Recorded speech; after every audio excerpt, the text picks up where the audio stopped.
I'm getting Botox because I'm slowly starting to notice I'm getting a line here that doesn't seem to go away, and it's not too noticeable to everyone else, but I'm starting to see it on a daily basis, so it's a personal choice. I thought about it before, and I always associated Botox with that older generation, not in your 20s. Starting to do a little more research, I noticed a lot of people actually start getting them in their 20s as a preventative measure, because I see my parents, I see my older siblings, and I see a lot of the lines that my parents have are starting to show up in my siblings, and I want to take a step ahead and prevent that from happening. I think I'm like everyone else. I'm a little hesitant because you don't know what the outcome's gonna be. But after seeing so many before and after pictures, I think I'm ready to take the plunge with the Botox and the fillers. I'm excited to see what the outcome is. So I've had my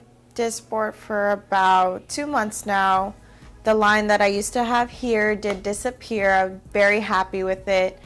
Even when the sun is out, I squint and my forehead is still as a rock.